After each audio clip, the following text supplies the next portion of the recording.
샬롬, 성령의 임재가 충만한 수요일입니다. 오늘 하루도 우리 주 예수 그리스도의 은혜와 하나님의 사랑이 할렐루야 모든 지체 가운데, 또한 함께 말씀을 나누는 모든 성도 가운데 충만히 임하길 우리 주 예수 그리스도 이름으로 축원드립니다.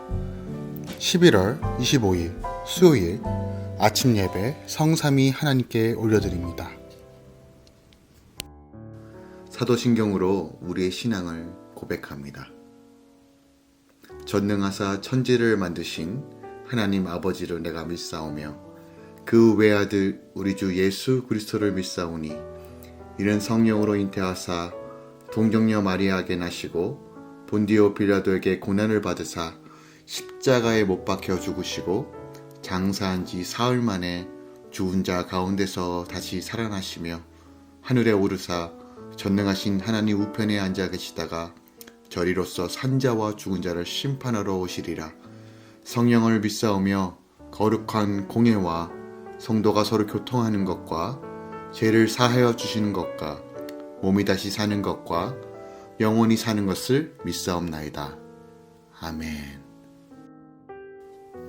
오늘 하나님의 말씀은 역대상 14장 1절부터 17절까지입니다. 역대상 14장 1절부터 17절까지입니다. 하나님 말씀을 받습니다. 두로왕 히람이 다윗에게 사신들과 백향목과 석수와 목수를 보내 그의 궁전을 건축하게 하였더라.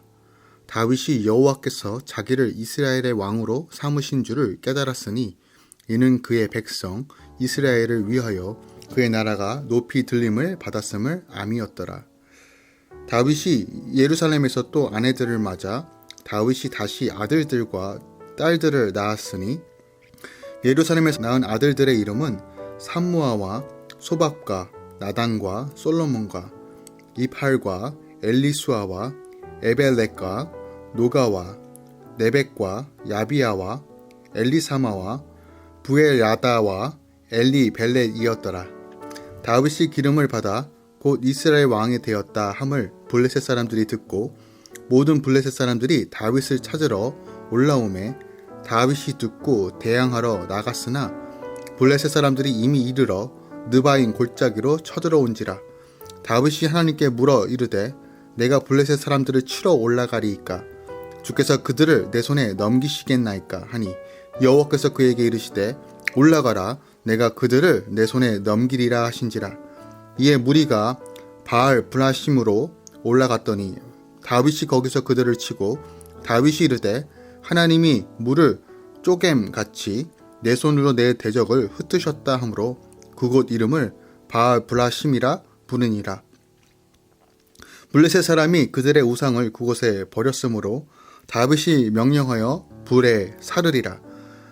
블레셋 사람들이 다시 골짜기를 침범한지라. 다윗이 또 하나님께 묻자온대 하나님이 이르시되 마주 올라가지 말고 그들 뒤로 돌아 뽕나무 숲을 맞은편에서 그들을 기습하되 뽕나무 꼭대기에서 걸음 걷는 소리가 들리거든 곧 나가서 싸우라. 너보다 하나님이 앞서 나가서 블레셋 사람들의 군대를 치리라 하신지라. 이에 다윗이 하나님의 명령대로 행하여 블레셋 사람들의 군대를 쳐서 기본에서부터 게셀까지 이르렀더니 다윗의 명성이 온 세상에 퍼졌고 여호와께서 모든 이방 민족으로 그를 두려워하게 하셨더라. 아멘. 하나님의 말씀입니다. 역대상 14장은 13장에 이어 일종의 삽입기사로서 다윗 왕국의 번영과 두 번에 거친 블레셋 전쟁의 승리에 대한 기록을 담고 있습니다. 먼저 1절부터 7절에서는 다윗 왕궁의 번영의 증거로서 두로왕 하람이 건축 기술자와 자재를 보내어 다윗 왕궁을 건설하게 한 사실과 다윗이 예루살렘에서 13명의 자녀를 낳은 사실을 기록하고 있습니다. 다윗은 이방나라 두로와 히람이 사람들을 보내어 궁전을 지어주자 하나님이 자기를 이스라엘 왕으로 삼으시고 그 나라를 높이신다는 것을 깨달았습니다. 특히 여기서 다윗이 여호와께서 자기를 이스라엘의 왕으로 굳건히 세우신 것과 그 나라를 번영하게 하신 것이 그의 백성 이스라엘을 위한 것임을 깨달았다는 말을 더함으로써 다윗 왕궁이 매우 번성하였다는 사실을 다시 한번 역대기 기자는 강조하고 있습니다. 그러나 다윗도 역시 여자 문제에 대해서는 자유로울 수 없었습니다. 신명기 17장 17절에 보면 왕이 하지 말아야 할 것 중에 아내를 많이 두어 그 마음이 미혹되지 않게 할 것이다 라고 기록하고 있습니다. 당시 부인을 얻는다는 것은 그냥 첩 하나를 두는 것이 아니라 다른 나라와 화친과 외교를 뜻합니다. 즉 하나님보다 사람의 방식을 취하지 말라는 것입니다. 그런데 다윗은 이미 헤브론에서도 6명의 부인을 두고 있었는데 예루살렘에 올라가서 더 많은 부인을 얻습니다. 우리가 알고 있듯이 그 부인 중에 하나가 바로 우리아의 아내 밧세바입니다. 이렇듯 날마다 하나님 말씀을 붙잡지 않는 삶을 살게 되면 우리는 어느 순간 나태해지고 교만해져서 세상의 가치관을 따르는 삶을 살 수밖에 없다는 사실을 다윗을 통해서도 우리가 확인할 수 있습니다. 8절부터 17절에서는 다윗이 블레셋의 2번에 걸친 침공을 막아내고 승리한 사실을 기록하고 있습니다. 이 블레셋과의 전쟁은 다윗이 온 이스라엘 왕으로 즉위한 직후 일어난 일입니다. 다윗을 통해 이스라엘이 더욱 강성하여지는 것을 막고 사울이 죽은 후 이어져 왔던 이스라엘에 대한 자신들의 종주권을 계속 유지하기 원했던 블레셋이 전격적으로 침공함으로써 발생한 것입니다. 따라서 이스라엘 입장에서 보면 이 전쟁은 독립전쟁 같은 느낌이었을 것입니다. 그리고 이 전쟁을 계기로 이스라엘은 오히려 블레셋을 지배하는 위치에 서게 됩니다. 다윗은 사울에게 쫓겨다녔던 시절 블레셋에게 만명하여 가드왕 아기스의 신하로 있었던 적이 있습니다. 그렇기 때문에 블레셋 사람들은 이스라엘의 왕이 된 다윗을 여전히 자신들의 신하로 여겼을 거예요. 그런데 이 전쟁 앞에서 다윗은 가장 먼저 하나님께 묻습니다. 어떻게 해야 되는지, 전략은 어떻게 짜야 되는지를 묻습니다. 그리고 하나님께서 말씀해 주시죠. 역대기 기자는 바로 이 부분을 부각시키는 것입니다. 바로 이것이 하나님을 믿는 백성의 삶의 핵심이라고 역대기 기자가 보여주고 있습니다. 다윗은 자신은 하나님의 종에 불과하고 이스라엘을 다스리시는 분은 하나님이심을 늘 믿기 때문에 승리할 수 있었고 또한 번성할 수 있었다는 사실을 역대기 기자가 말하고 있는 것입니다. 여호와 하나님을 의지하고 바라보는 자들에게 힘을 주시고 능히 이길 수 있도록 인도하십니다. 오늘 본문을 통해서 오늘 하루 우리가 묵상하고 적용해야 할 말씀이 무엇이 있을까요? 저는 10절의 말씀 다시 한번 읽기 원합니다. 앞서 언급한 건데요. 다윗은 블레셋이 르바임 골짜기로 침공하여 오자 하나님께 내가 블레셋 사람을 치러 올라가리까 묻습니다. 또한 나중에도 블레셋이 다시 쳐들어왔을 때 하나님 어떻게 공격하는 것이 좋습니까? 라고 물어요. 하나님께서 블레셋을 공격해도 좋은 것인지 아니면 어떤 전술로 공격해도 좋은 것인지를 묻고 있는 것이에요. 그는 전쟁에 능했던 자입니다. 하지만 그럼에도 불구하고 그는 하나님께 묻고 있어요. 그가 블레셋과 전쟁을 앞두고 자기 마음대로 공격 계획을 세우거나 방법을 결정하는 것이 아니라 늘 하나님께 물었다는 것이에요. 다윗의 이런 태도는 2번에 걸친 블레셋 공격에서도 여전히 동일한 방식을 유지하고 있습니다. 그는 전쟁을 시작할 때 늘 하나님께 묻고 그 응답을 받고 나아갔다는 것이에요. 근데 이러한 태도는 블레셋 전쟁과에서만 나타나는 것이 아니라 그가 사울에게 쫓길 때에도 늘 하나님께 물었습니다. 대표적으로 사무엘상 23장 9절부터 11절에 기록되어 있어요. 또한 우리가 잘 알고 있듯이 다윗은 수많은 시편을 기록하였습니다. 그 시편의 고백을 보면 그는 늘 하나님께 묻고 간구하고 기도하고 주의 음성을 따라 살려고 했습니다.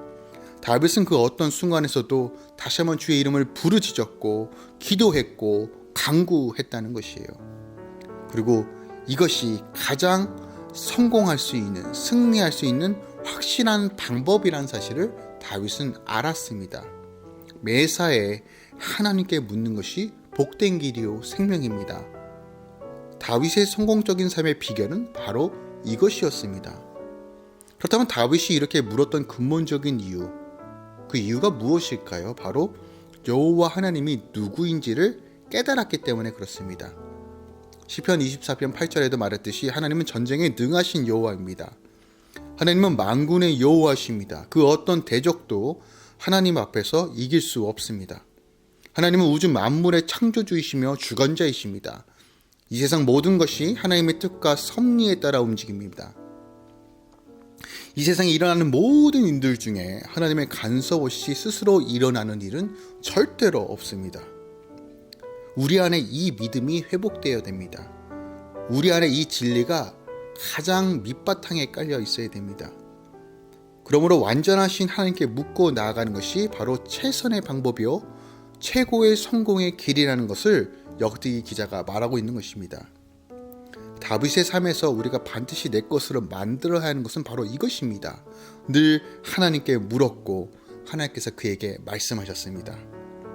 그리고 이것이 그가 사울과의 결정적인 차이점이었으며 바로 이것이 그가 인내하며 주의 뜻을 따라 언약을 붙잡고 나아가며 마침내 번성할 수 있었던 방법이라고 역대기 기자가 말하는 것입니다. 모든 사람이 성공적인 삶을 살기 원합니다. 하지만 어떻게 하는지를 모릅니다.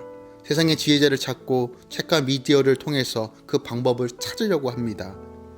하지만 예전이나 지금이나 가장 확실한 것은 전능하신 하나님, 길을 내시는 하나님, 방법을 아시는 하나님께 묻고 그의 인도하심을 받는 것이 가장 완벽합니다. 하나님의 길에는 실패가 없고 나를 성장시키며 나를 번성케 하시며 하나님 나라를 누리며 다스릴 수 있도록 인도해 주십니다. 형통의 길로 오직 하나님을 의뢰하고 의지하고 믿음으로 바라보며 철저히 말씀에 순종하는 자들을 통해서 하나님께서 그의 모든 놀라우심을 허락하십니다. 잠언서 3장 5절부터 8절까지입니다. 너는 마음을 다하여 여호와를 신뢰하고 내 명철을 의지하지 말라. 너는 범사의 그를 인정하라. 그리하면 내 길을 지도하시리라. 스스로 지혜롭게 여기지 말지어다. 여호와를 경외하며 악을 떠날지어다. 이것이 내 몸에 양약이 되어 내 골수를 윤택하게 하리라. 아멘. 오늘 하루 무엇을 해야 되는지, 누굴 만나야 하는지, 왜 가야 하는지 우리 안에 계신 성령님께 묻고 기도하며 매 순간 주님 바라보며 나아가시길 우리 주 예수 그리스도의 이름으로 부탁드립니다. 하나님은 언제나 옳으십니다. 하나님은 언제나 선하십니다. 하나님은 언제나 완벽하십니다. 하나님은 그의 백성을 지키시고 보호하십니다. 그 하나님, 완전한 하나님 바라보며 오늘도 기도하시며 한 걸음 한 걸음 나아가시길 우리 주 예수 그리스도의 이름으로 축원드리고 부탁드립니다. 기도하겠습니다. 주님, 오늘 다윗의 삶을 봅니다. 그가 늘 하나님께 물었고 하나님의 음성을 따라 살았습니다. 세상의 방법을 추구하지 않고 내 지혜와 내 경험을 의지하지 않겠습니다. 아무것도 모르는 어린아이처럼 우리가 늘 주님께 묻고 기도하며 나아가겠습니다. 성령 하나님, 이 고난과 어려운 시즌에 어떻게 살아야 되는지 말씀해 주시고 다시 한번 우리 안에 산소만 드신 주님으로 충만하게 채워 주시옵소서. 힘겨워하는 주의 성도들 있습니다. 그러나 주님 붙잡아 주시고 참된 소망의 길로 인도하여 주시옵소서. 이제는 우리 주 예수 그리스도의 은혜와 우리 하나님 아버지의 놀라우신 사랑과 성령님의 내주셨던 충만 역사하심이 오늘도 주님께 묻고 기도하며 주의 나라와 의를 위해 또한 하나님의 도우심을 간절히 기대하며 신뢰하는 모든 주의 자녀들의 삶 가운데 이제로부터 영원까지 함께 있을지어다. 아멘.